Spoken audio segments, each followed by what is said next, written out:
women are cool, calm, and collected. Some run right off the rails. Wish you'd just go away!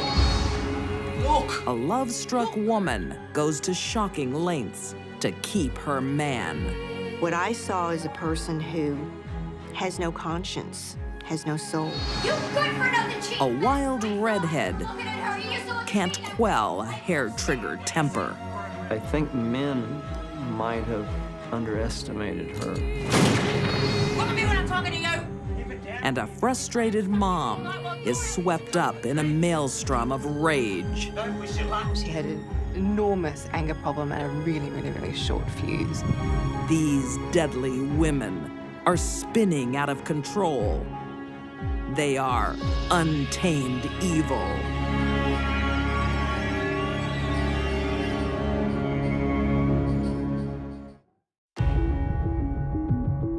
One woman's dream of motherhood She didn't want to lose her man. is another woman's nightmare. I don't think any of us can even imagine how terrifying that is. In the name of love, just how far will she go? It truly was the worst of the worst. Houston, Texas, 2001. Pharmaceutical technician Linda Cardi has wonderful news. She and her boyfriend, Jose Corona, have been trying for a baby. What are you doing? Practice. Jose was a laborer. He had made it clear to Linda that he wanted to have children. Having kids is the most important thing in the world. Now 42-year-old Linda is finally pregnant. Linda is hoping the baby will bolster their shaky relationship. He told her that if she was not able to produce him a child, he wanted to end the relationship. Linda has already suffered 2 failed pregnancies. She several times told him that she was pregnant, although he was not allowed to go to the doctor with her, and she never had a child, and she would instead tell him, well, I had a miscarriage. The news of this pregnancy seems too good to be true, because it is. I think that Cardi is a master manipulator. She had been lying to everyone. She had been lying to her boyfriend, saying, I'm gonna have a baby. She was very well-spoken. She could look you in the eye and lie to you without hesitation. Jose is tired of Linda's phantom pregnancies. He packs his bags. You can't leave me. Not with the baby, dude. I don't believe it. Look! Look! I think Linda saw that she needed to produce a child. The relationship was about to be ended, and she was going to be on her own. Stop it, Linda.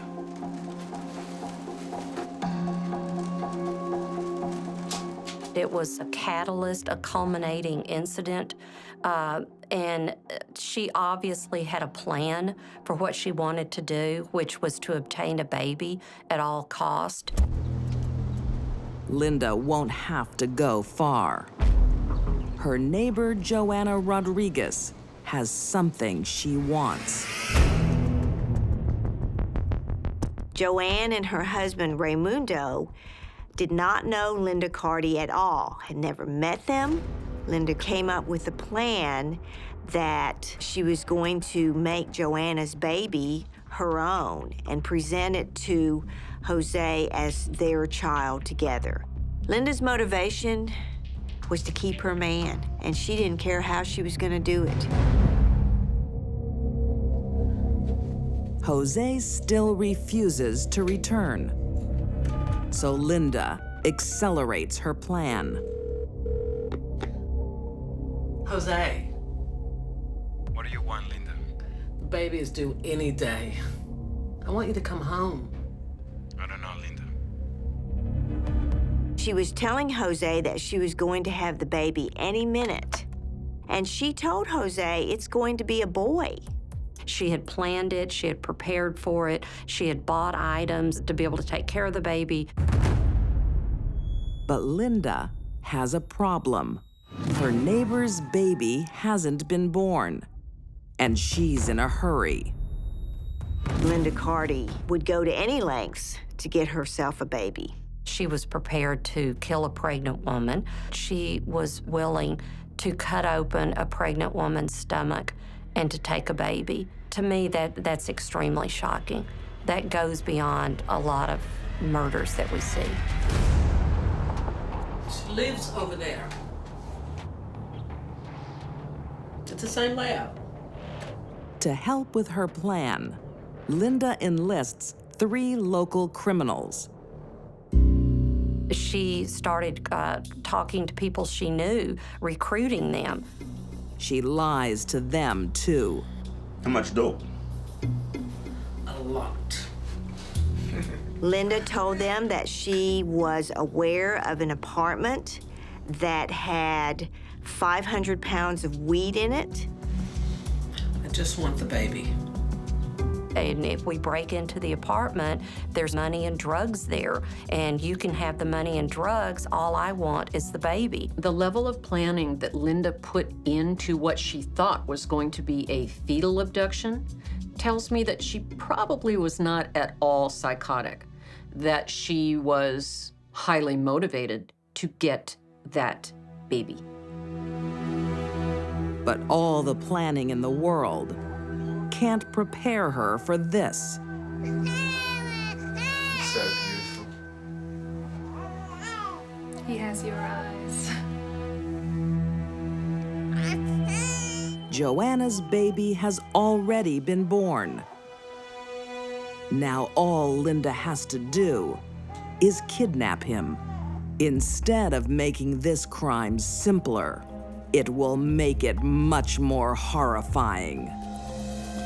What I saw is a person that did unspeakable acts who has no conscience, has no soul. The early hours of May 16th, 2001. Houston, Texas. Joanna Rodriguez and her husband, Raimundo, are asleep with their newborn baby. So she's laying in bed, probably happy and content.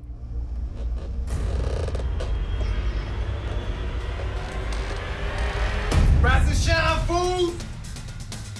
Linda Cardi has enlisted a kidnap crew to steal her neighbor's baby. Come on, man, put the baby in here! Damn, come on! They grab her baby. They pistol whipped Raimundo. The men ransack the place, expecting to find drugs. Where are the drugs, man? What drugs? We tie this fool. They tied up Raimundo, and they brought the baby downstairs.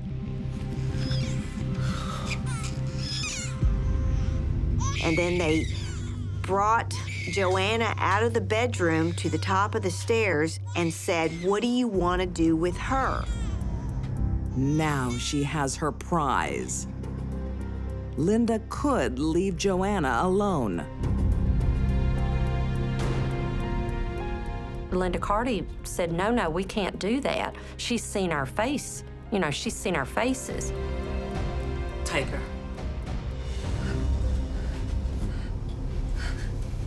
Joanna was bound and put in the trunk of Linda's car.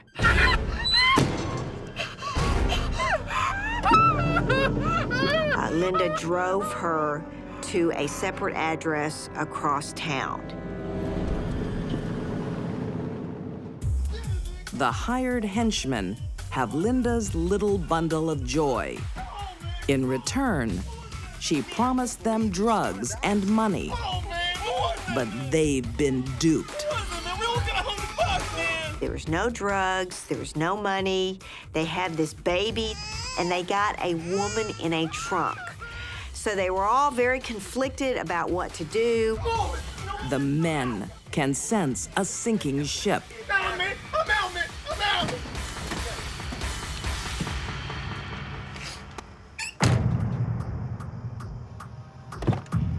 Linda isn't panicking. She's busy tying up loose ends.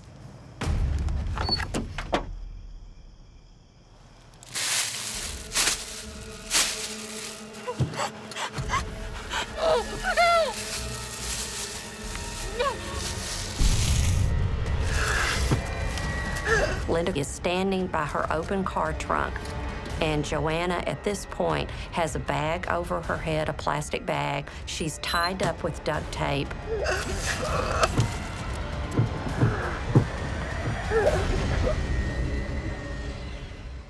Joanna died of suffocation, a very horrible, a very painful, and a very prolonged death. The bag and the tape that was taken from her head had the imprint of her face, of her mouth, and her nose in it. Sophisticated criminals know how to get what they want from other people without killing them, but that wasn't what was happening here. Linda takes the baby and hides out at a motel. She has moved from manipulator to murderer. What kind of a killer is Linda Cardi? I think the worst kind. When it turned out she was no longer pregnant, she deliberately killed the woman just so that she could have the baby. She kidnapped her and killed her. It seems ironic that a woman who wants to be a mother so badly could cold-heartedly steal another woman's baby. Linda's foray into motherhood is short-lived. The next morning, one of Joanna's neighbors gives police a tip-off. A neighbor told them there used to be a lady who lived here by the name of Linda Cardi, and she said she was going to have a baby boy. And I didn't think she was pregnant. They have Linda in custody in less than 24 hours. The baby is unharmed. I remember Raimundo telling me that while he was overjoyed that his baby was safe and overjoyed at being reunited, he was just heartbroken that his wife was dead. Linda Cardi is charged with the murder of Joanna Rodriguez. As usual, Linda lies to protect herself, claiming the henchmen were framing her. But the evidence says otherwise. The investigation was fairly straightforward.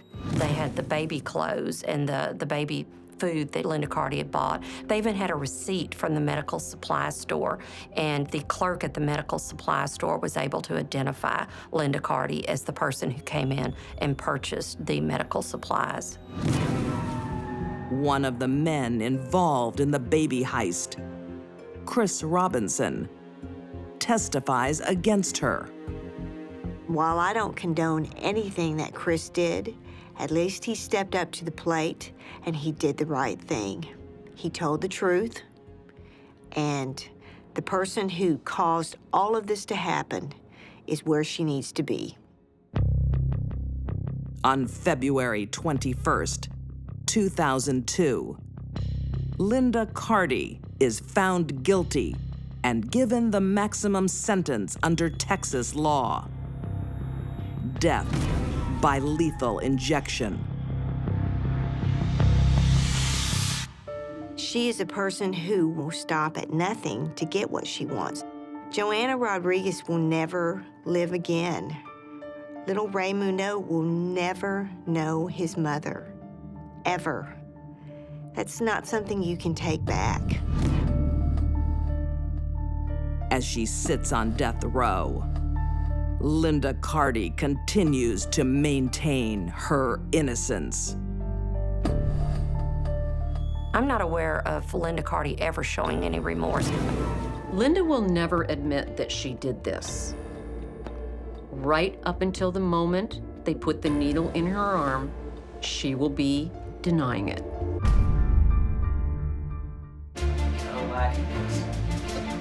In a lawless part of Texas, She was in the big thick of some of the worst criminal activity. a woman lives life with her finger on the trigger Her way of solving problems was violent.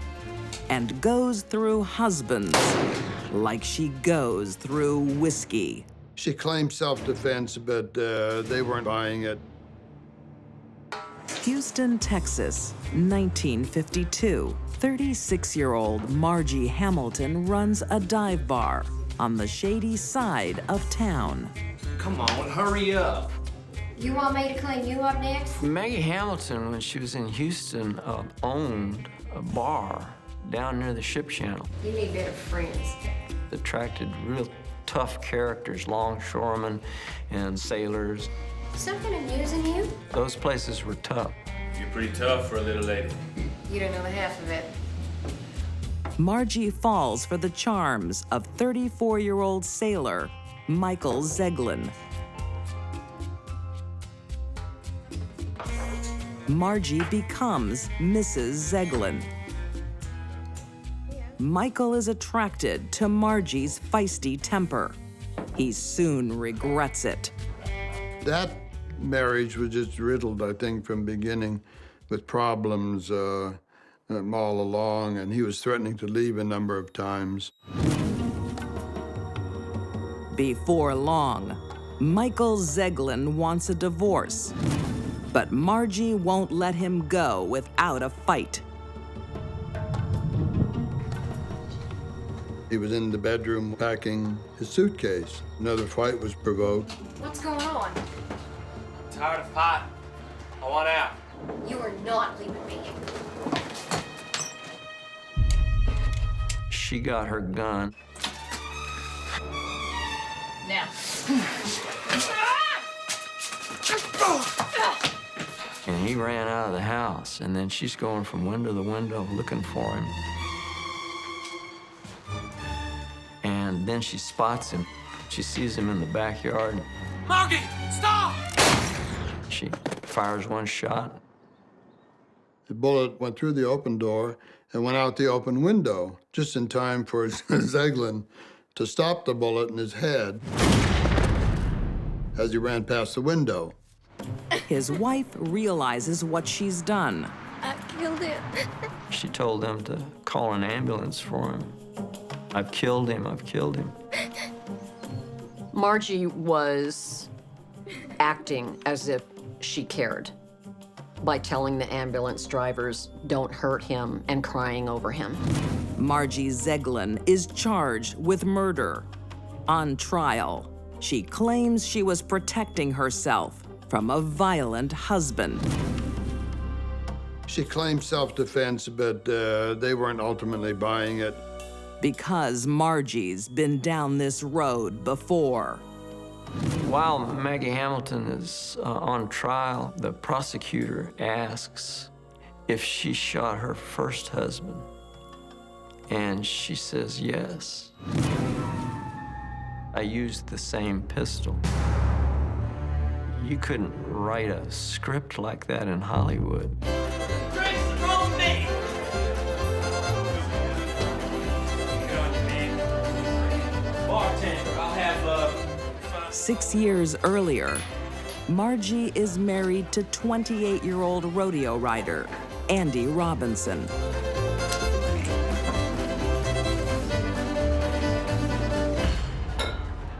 Watch it, you. It appears that Maggie Hamilton had a temper. It came to the surface frequently. October 2nd, 1946, Margie's short fuse has just been lit. Robinson and Margie were having a fight. Of course, Robinson, from what I understand, was alcoholic, and I think that Margie was probably on her way. drinking kind of heavily. Tonight, Margie learns how to stand up to husbands. I swear I'll cut you. He said he was gonna cut her up. He had a knife. She had her automatic. He just emptied 3 slugs into his stomach. Her way of solving problems was violent, with a gun. Bang, bang, you're dead. Andy's murder lands Margie in the local jail. But she isn't locked up for long.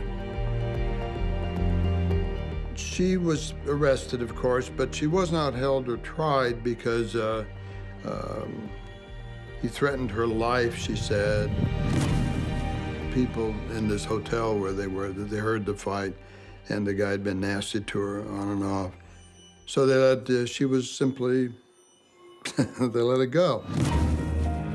The pretty little redhead has turned into a cold-hearted killer because Margie has violence in her blood. She was suckled by sin. Margie came from a family where crime and violence was the norm.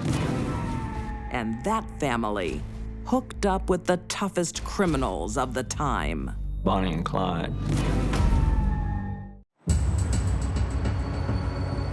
1933, West Dallas, Texas. The Great Depression brings America to its knees. You'll get done doing that one. But the criminally inclined are sitting pretty. The greatest mob of all, the Bonnie and Clyde gang. One of Bonnie and Clyde's crew is 20-year-old jack of all crimes, Raymond Hamilton. Raymond was considered one of the best car thieves ever. Stick to them tellers at the front. You know? Clyde liked to work with Ray because Ray fancied himself kind of as a very dashing bank robber type. Ray's little sister is tough-talking teenager, Margie Hamilton. Maggie appears to have gotten involved in criminal activities in West Dallas pretty early. By age 18, she was married to this burglar and outlaw named Herbie Ferris. He and his brother had a little gang of burglars and car thieves. Margie is only 18, but the seeds of crime are already sown. It's unlikely Margie had a chance of being a nonviolent, sweet, warm, productive member of society. January 6th, 1933, Margie is keeping watch at her West Dallas home, a known safe house for Bonnie and Clyde. The police show up, hoping to surprise the gangsters, but Margie is one step ahead of the law. The red light would be in a window. That meant that the law was there. Turn it off. It's for the children. She said it's a nightlight for my children. There were 3 children in that house. Off now. So she turned the light out. Clyde came around and saw the light was out. His sixth sense told him that there's trouble. The teenager puts her life on the line to warn Clyde. Be careful of the children! He told him to get back, and he didn't get back, and so he just shot him. And threw him across the porch, the force of the buckshot. That incident is the first time I was aware of Maggie Hamilton at all, because she was in the big thick of that. It sets Margie up for a life of gunslinging. If a woman has a gun and an attitude and a temper, eventually that gun is coming out. 2 decades later, Margie is in trouble with the law for disposing of pesky husbands. I don't think Margie was a man-hater. She kept marrying them. but she kept shooting them. Margie that's the way she solved disputes. She shot one husband and got away with it. In November 1952, Margie is on trial for shooting her next husband, Michael Zeglin. This time, her story of self-defense doesn't work. She was convicted, and she was sentenced to 5 years.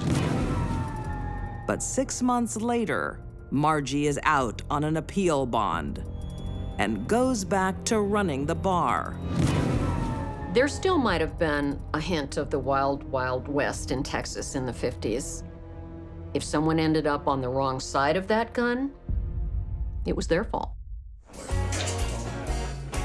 But Margie's wild past catches up with her. New customer Jesse Muirhead You remember Hamilton? has a bone to pick with the Hamilton family. Always wanted to whip Mayor Hamilton. I think men might have underestimated her. You got no manners. I think you should buy everyone around.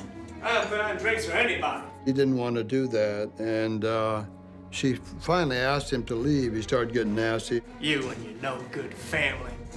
I'm gonna get you. Jesse has just picked a fight with the wrong filly. He'd always wanted to have a fight with a Hamilton, and he kept going on and on and on.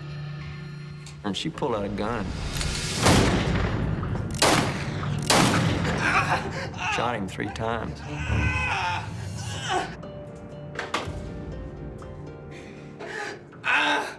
It's Mortgage Zeglin. Help me call an You gotta ambulance. get down here. What the hell are you still doing here? I just shot another man. Ow! She told the police later she was just trying to scare him, but she hit him 3 times. Got him once in the leg and 2 in the stomach. And it was a big problem. Margie tells the police she was aiming at the floor. She said, oh, I shot at the floor, and it probably bounced up, the bullet did. It is extremely unlikely that all 3 shots were the result of a ricochet. Oh, goddamn! He was shot inside a small room. There were no pillars or posts or anything else that could have gotten in the way. In all likelihood, that simply didn't happen. She is charged with assault to murder. Her only concern was the bar might have to close that weekend. It's not good to close bars on weekends, she said. Once again, Margie gets away with it. The police believe her story and drop the case. She was not prosecuted or anything for that. It was clear what happened. The fiery redhead raised on crime used a gun to solve every problem. Unlike her heroes, Bonnie and Clyde, Margie Zeglin never pays for her crimes. Despite shooting 3 men, she is free and marries twice more. Some might say Margie chose the wrong men. I would say her husbands that are dead, by her hand, chose the wrong wife.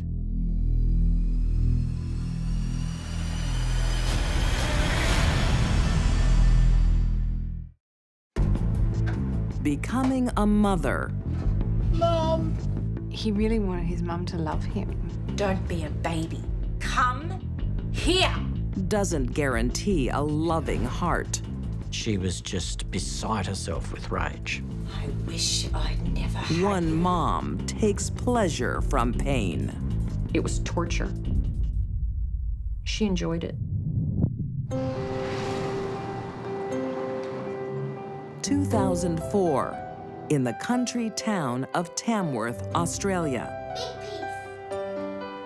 23-year-old Rachel Fitzner is a single mom, caring for her 4-year-old daughter.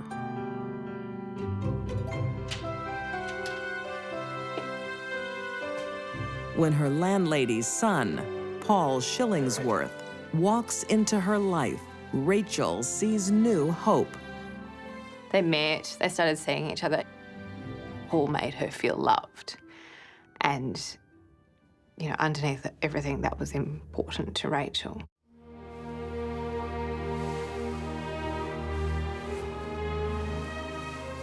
The couple moves to Sydney together, and in 2005, they have a son, Dean.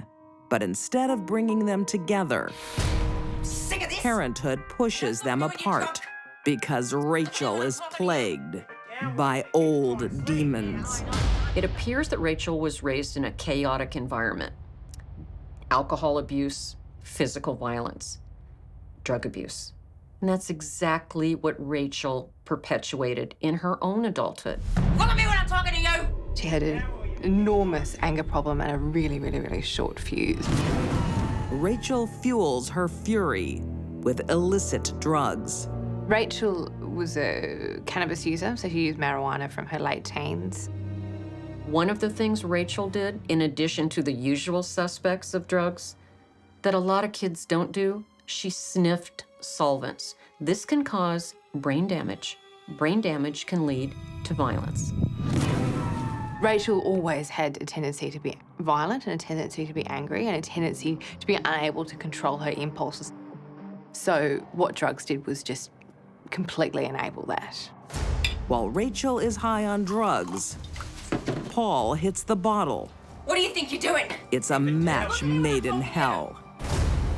This was a love-hate relationship. At times they would be passionately on together. At times, you know, they'd walk out in a huff. It was an unstable, volatile relationship. Rachel was certainly not the sort of person who would, you know, just shut up and take it. Go to bed!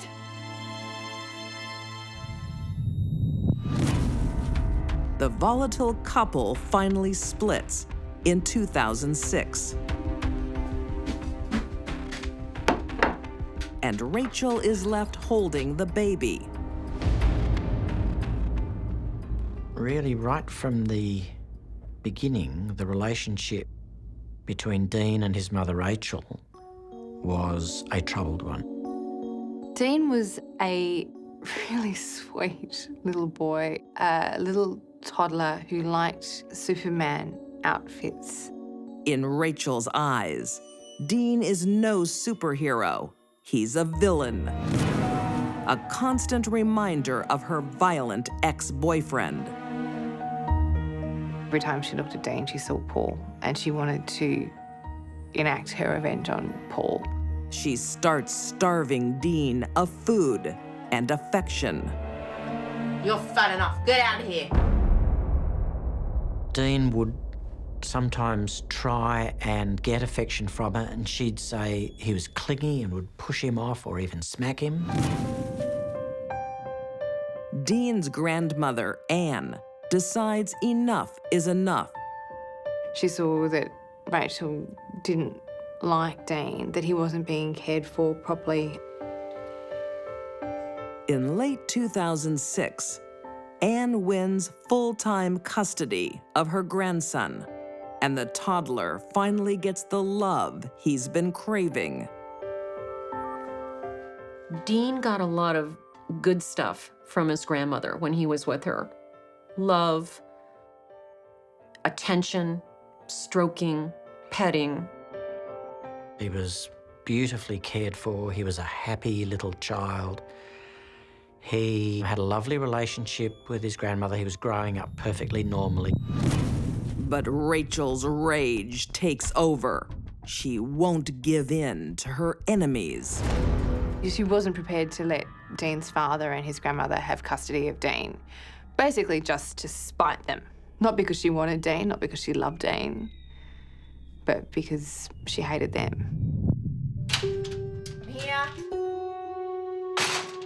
In July 2007, Rachel takes her son for her regular visitation. This time, she won't be returning him. Rachel took Dean from his custodial grandmother and kept him. That was a warning sign. She was non-compliant and defying a court order. That should have been the end of it, but it wasn't. Shut up or I will make you shut up. Get out.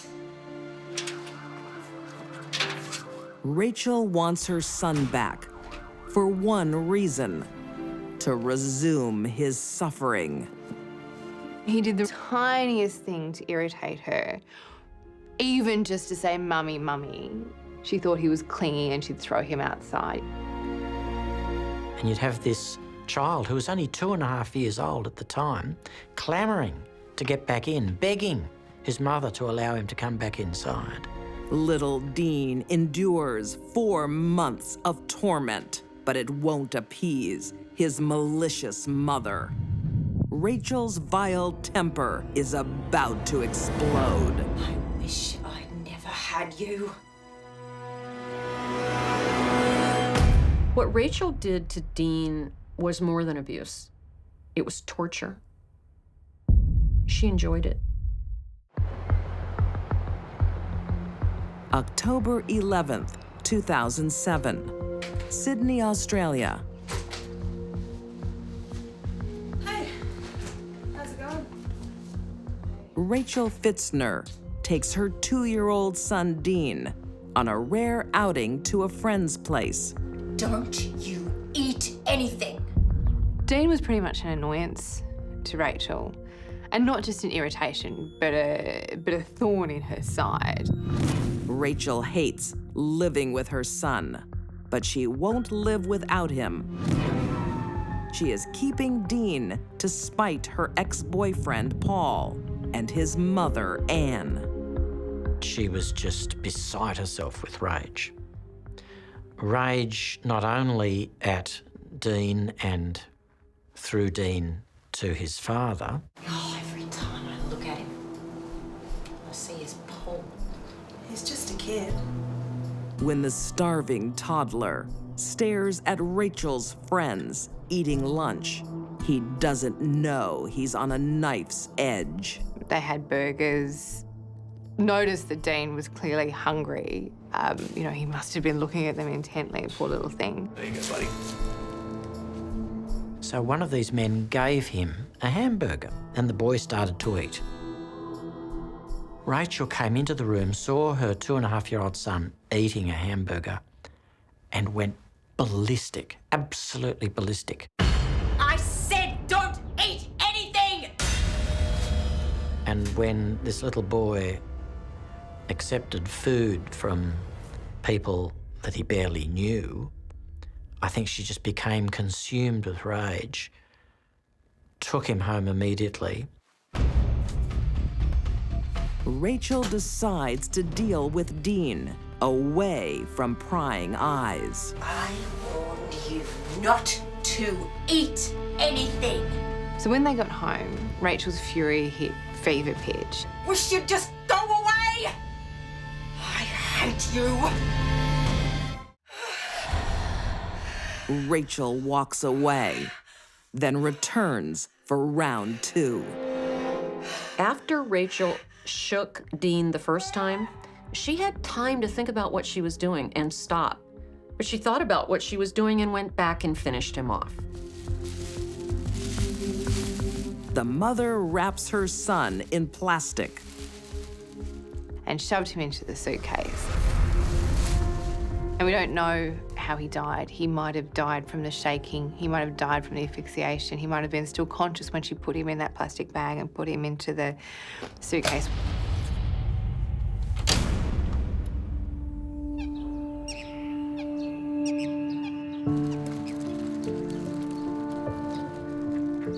Rachel then takes a stroll to the local park to wash all her cares away. And then took the suitcase to a nearby duck pond and threw it as far as she could into the duck pond.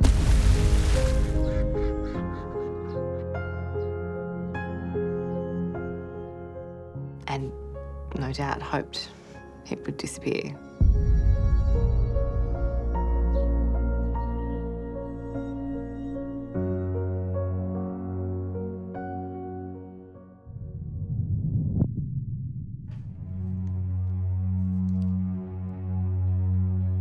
But one person is missing Dean. His grandmother, Anne. It's Anne Coffey. And when Anne Coffey started checking, trying to find out where Dean was, I'm worried. by that stage, Dean had already died. Authorities can't find Dean until Rachel's dark secret resurfaces from the duck pond. The police put two and two together and realised that this body that had been found in the dam was the body of Dean Shillingsworth. The police go straight to Rachel Fitzner. At first, she claims she shook Dean by accident. Rachel says she realized what she had done and performed CPR for about 10 minutes. I don't believe that for 1 minute. I said don't eat anything! Family and friends say Rachel has been tormenting Dean for months. In August 2009, Rachel Fitzner finally confesses to murder. She is sentenced to 25 years, 6 months in prison. The tiny superhero could not battle his own mother's wicked rage. There was a grandmother out there, desperate to look after him, desperate to love him, desperate for the day when she would be reunited with him. I believe Rachel wanted Dean dead. She said she'd kill him before she'd give him back to his loving grandmother. Well, she got what she wanted. And it was really the union of two incredibly troubled people that led to this tragedy. When they got together, you know, doomsday was inevitable.